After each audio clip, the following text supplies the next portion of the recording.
28 years after Princess Diana's death, England is rocked by the discovery of a lost letter she wrote to Princess Anne, the royal family's steeliest figure. Far from the accusations the tabloids expected, the letter brims with apologies, late confessions of loneliness, and a mother's fierce love. Prince William reads it aloud to thousands, silencing the world with its raw emotion. Yet behind this heart-rending letter lie years of misunderstanding pain, and a secret only Anne truly knows. London 2025 carries the familiar chill of winter. The cobblestone streets of Westminster glimmer under golden streetlights, as if the city is hiding its secrets beneath a veil of thick fog.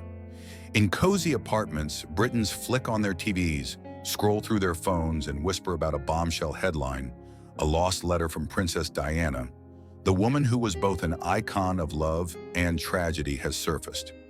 According to the Times, the letter was addressed to Princess Anne's sister of King Charles III in the late 1990s, when Diana was drowning in the storm of her divorce and isolation from the royal family. No one knows its exact contents. Some tabloids gleefully speculate it's an accusation, a bombshell, that could shake Buckingham Palace to its core. But others who still hold Diana's wistful smile in their hearts hope it's a confession, a final attempt to mend the fractures in the family she once called home. At Kensington Palace, Prince William sits in his study, the glow of a desk lamp casting shadows on his face, where faint lines of time have begun to etch themselves. Nearly 30 years have passed since his mother's death, yet the mention of Diana's name still pierces his heart like an invisible needle. On his desk lies a copy of the article, its bold headline screaming, "Diana's Lost Letter, a Royal Secret Unveiled." William scans the lines, but his mind is elsewhere. He's thinking of his Aunt Anne, the tough private woman he's rarely seen show emotion. If this letter exists, why did his mother write to her? And why, after all these years, has it surfaced now? Not far away in a modest Notting Hill apartment, Eleanor Harris, an antiques collector, sits at an old wooden table, her hands trembling as she opens a black ebony box she recently bought at a private auction. Inside are letters, receipts, and a few small pieces of jewelry, relics of a former royal servant. But what makes Eleanor's heart race is a yellowed envelope sealed with red wax bearing elegant, hauntingly familiar handwriting to Anne. She doesn't need to be an expert to recognize it. It's Diana's, the Princess of Wales. Eleanor isn't one for drama. A woman in her 40s, she lives alone with 2 cats and a passion for collecting fragments of history. But as she carefully opens the letter and skims the faded purple ink, a shiver runs down her spine. The words aren't sharp as she'd feared, nor are they angry or accusatory. They're soft, steeped in pain, as if Diana wrote them through tears. Eleanor knows she's holding something monumental, not just a collector's item, but a piece of history of a family, of a woman the world once adored. Meanwhile, at Clarence House, Princess Anne sits alone in her living room, a cup of Earl Grey gone cold in her hands.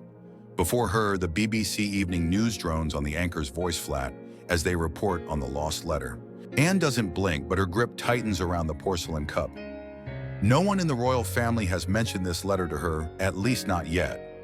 But Diana's name, even after 30 years, still tightens her chest. It's not hatred, not quite. It's something more complex, deeper, something even she, with all her strength, can't quite name. She remembers the first time she met Diana in 1981, when the young woman with wide eyes stepped into Buckingham Palace's drawing room.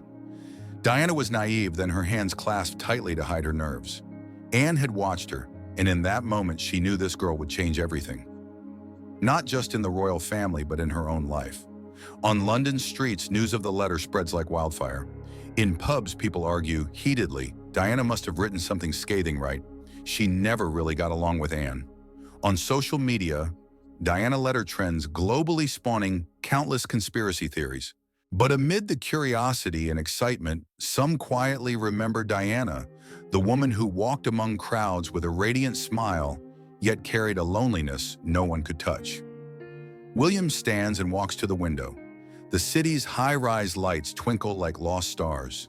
He knows the royal family will have to address this soon, but first he needs to talk to Aunt Anne. He needs the truth, not just about the letter, but about what happened between his mother and this formidable woman in the years he was too young to understand. The fog outside grows thicker, as if London itself is holding its breath for an answer. In 1981, Buckingham Palace exuded a cold grandeur, its marble walls steeped in centuries of tradition and secrets.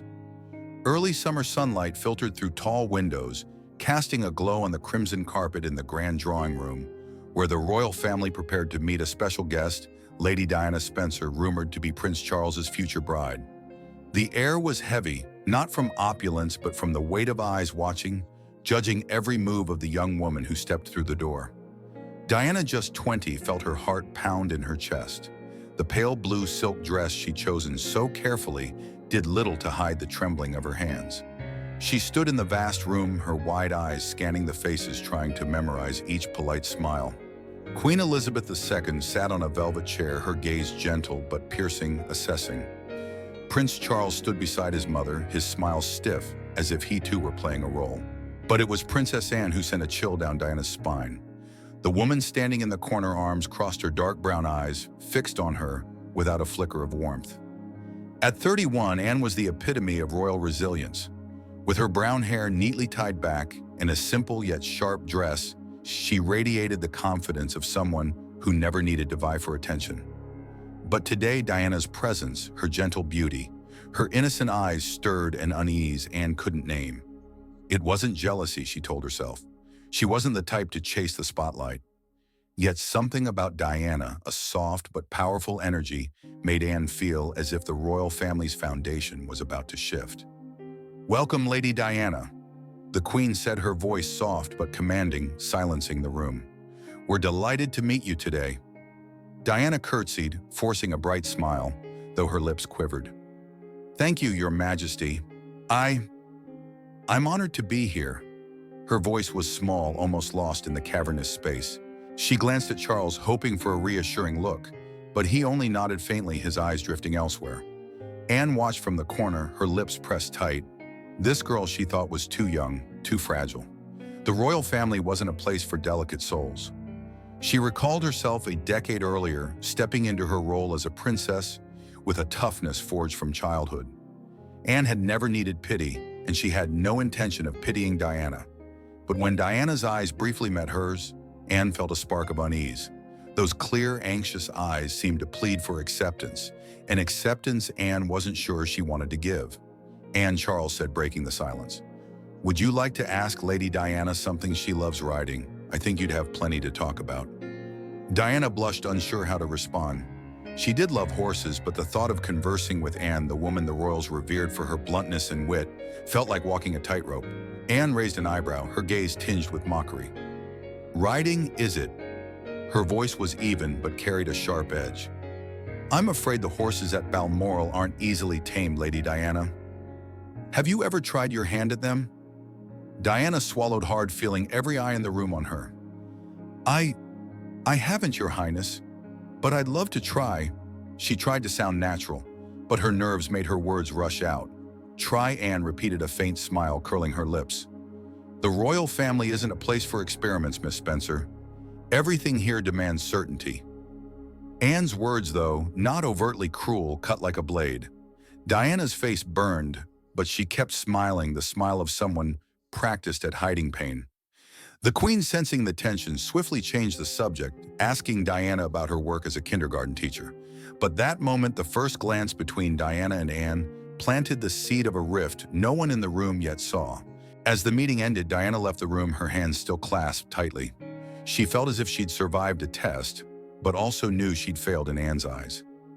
Meanwhile, Anne returned to her private quarters, slamming the door behind her, unable to explain why her heart felt so heavy. She didn't hate Diana, not yet, but she knew from this day forward, nothing in the royal family would be the same. Outside, the summer sun still shone brightly, but in the hearts of these two women, a storm was quietly brewing. Summer 1981 saw England swept up in a fever called Diana. Her wedding to Prince Charles, broadcast live to millions worldwide, was a modern fairy tale, a young, beautiful kindergarten teacher stepping into a horse-drawn carriage to become the Princess of Wales. London's streets overflowed with flowers, flags, and ceaseless cheers. To the public, Diana was light hope, a symbol of a royal family in need of renewal. But behind Buckingham Palace's velvet curtains, that light unwittingly dimmed others, and Princess Anne felt it most keenly. The wedding unfolded in the lavish splendor of St. Paul's Cathedral. Diana, in a gown with a train over 20 feet long, walked beside Charles, her smile radiant, but her hands trembling. She felt thousands of eyes on her, not just from distinguished guests, but from cameras capturing every moment. Among those eyes was one pair she dared not linger on. Anne, seated in the front row, clad in a deep green silk dress, her face devoid of expression. Diana wanted to believe Anne with all her strength would bless her, but the way Anne pressed her lips, the way she avoided eye contact, made Diana's heart sink. Anne wasn't one to be swayed by emotion. She'd spent her life proving a princess didn't need glamour to shine. She worked tirelessly charity events, overseas tours, with a dedication the press rarely noticed. But today, as the world spoke only of Diana, of the people's princess, a bitter sting crept into Anne's chest. Not because she craved applause. Anne had never wanted that. But the comparisons, however unintentional from the crowds and media, made her feel pushed out of the family portrait she'd spent her youth safeguarding. In the months following the wedding, Diana and Charles embarked on their first tour of Wales. Crowds flooded the streets, waving flags and chanting Diana's name with unprecedented fervor. Signs held high read, "We love Diana." The press spared no praise Princess Diana, the new heart of the monarchy, a smile that conquers the world. Charles, though the second lead, seemed a mere shadow beside his wife. And Anne, fresh from a work trip to Africa, earned just a tiny line buried in a newspaper corner, "Princess Anne attends charity event in Nairobi." One late afternoon at Kensington Palace, Anne sat in her study, flipping through a stack of newspapers piled on her desk. Headlines about Diana filled every page from The Sun to The Guardian. She paused at one article, her eyes narrowing as she read, "Diana, the woman redefining the monarchy." Anne gave a faint laugh, but it held no warmth. Redefining the monarchy didn't need redefining, she thought. It needed stability, people willing to work in the shadows, not chase camera flashes. Meanwhile, in her private apartment, Diana curled up on a sofa, clutching a pillow tightly. The recent tour had been a dream. Applause, flowers, adoring eyes, but also a nightmare. She was exhausted, not just from the grueling schedule, but from the pressure to be perfect. Charles, though he tried to seem caring, grew more distant. And every time Diana thought of Anne, of that cold stare at the wedding, she felt like an outsider in the family she'd just joined. One evening at a royal gala, Diana and Anne crossed paths in a hallway leading to the garden. Diana, in a pale pink silk gown, was catching her breath, trying to shake the claustrophobia of the crowded ballroom. Anne, in a dark tailored suit, paused when she saw her. For a moment there was no one else, just two women, two worlds facing each other. Princess Anne said, her voice flat but edged with sharpness. "You look exhausted. The public must be draining you dry." Diana started, surprised Anne had spoken first. She smiled, but it was frail.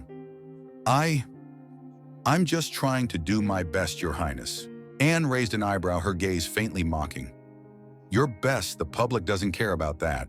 They want an icon, not a person." She paused as if weighing whether to continue. "Be careful, Diana. That spotlight can burn you." Anne's words, though cold, carried a truth Diana wasn't ready to face. She wanted to reply, to ask why Anne always kept her at arm's length, but before she could speak, Anne turned and vanished into the garden shadows. Diana stood alone, her heart heavy. She didn't know that in that moment Anne was wrestling with herself, not out of hatred, but because she saw in Diana a reflection of her own struggles, a woman shaped by impossible expectations. The first cracks had appeared, not just between Diana and Anne, but within their own hearts. And as the spotlight continued to shine on Diana, those cracks only deepened. In the summer of 1982, St. Mary's Hospital in London became the epicenter of England's attention. Princess Diana, just a year after her fairy tale wedding, gave birth to Prince William II in line to the throne. The streets outside overflowed with flowers and handwritten banners, "Welcome, little prince." The press dubbed it a moment shaping the monarchy's future. In a private hospital room, Diana held her tiny son close, her eyes sparkling with joy, but tinged with an indescribable sadness. She was a mother, but also a princess, and the cost of the crown was becoming ever clearer. At Buckingham Palace, preparations were underway for William's christening. The list of godparents was announced with meticulous care, as with every royal decision. When the list reached Princess Anne, she scanned the names: Charles's close friends, distant royals, a Spencer relative. But her name, Anne Elizabeth Alice Louise, was absent. She folded the paper, her hands steady, but her chest felt as if an invisible hand were squeezing it. Anne didn't dream of honorary roles. She'd long accepted that the spotlight wasn't hers. But being excluded as godmother to William, her first nephew, her brother's son, was a cut deeper than she'd expected. It wasn't just rejection. It was a declaration that she, Charles's elder sister, wasn't close enough, wasn't significant enough in the eyes of Diana and the royals. At Gatcombe Park, Anne sat in her study, sunlight streaming across her face, but her eyes were icy. She wondered, was Diana behind this? Or Charles, the brother she'd once thought would always rely on her? In her Kensington Palace apartment, Diana was unaware of the storm brewing in Anne's heart.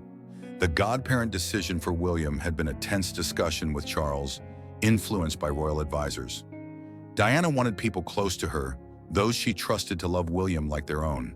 Anne, with her coldness and distance since their first meeting, didn't make the list. Diana meant no offense. She simply didn't feel Anne was warm or close enough for such a sacred role. But she never imagined her choice, however unintentional, would sow seeds of lasting pain. 2 years later, in 1984, history seemed to repeat itself. Diana gave birth to Prince Harry, her second son, with fiery red hair and a mischievous smile. But her joy was overshadowed by deepening loneliness. Her marriage to Charles was fraying, and her public smiles masked nights spent crying alone. Preparing for Harry's christening, Diana again faced the godparent question. She suggested a few names, close friends, people she felt would comfort her son. Anne once more was left out. This time, Anne's absence wasn't just a personal wound, it became a media frenzy. Harry's christening took place at St. George's Chapel, Windsor Castle, with the royal family in attendance. But Anne was missing. She cited a charity trip abroad, but the press pounced. The Sun blared Princess Anne skips christening feud, with Diana tabloids dug in speculating about a Cold War between the two women. Some claimed Anne was jealous of Diana's fame. Others whispered that Diana deliberately shut Anne out of her children's lives. In her private room at Kensington Palace, Diana read the articles with a sinking heart. She hadn't meant to hurt Anne. She only wanted to protect her sons, to surround them with genuine love. But each printed word felt like a knife painting her as the villain in her own story. She recalled Anne's stare at the wedding, her sharp warning in the hallway, and wondered, was I wrong not to reach out to her? But her loneliness, a loneliness not even Charles could ease, had pushed the thought aside. She had no strength left to mend things with Anne, not when she was struggling to keep herself from breaking. At Gatcombe Park, Anne sat by the fireplace, its flickering light dancing in her eyes. On the table was a newspaper with a photo of Diana and Harry at the christening, alongside a line about her absence. Anne didn't finish reading. She tossed it into the fire, watching the flames consume the words. She wasn't angry at Diana, not entirely. She was angry at herself for feeling hurt. She was angry at the royal family for turning everything into a public spectacle. And deep down, she was angry at Charles, the brother she'd sacrificed so much for, who now seemed consumed by his wife's spotlight. Back in the present, London shivers under winter's bite, but Kensington Palace hums with the heat of a secret coming to light. Prince William sits in his office, the desk lamps glow, highlighting the lines etched deeper on his face after days grappling with a media storm. His mother's lost letter, Princess Diana's, is no longer just a rumor. It's a question haunting not only the public, but William himself, the son forever driven to protect his mother's legacy. William moved quickly. As soon as the letter's news broke, he sent aides to track it down. They contacted Eleanor Harris, the collector who found it in a former servant's archive. William offered a hefty sum to buy it, a figure even Eleanor, a history buff, couldn't refuse.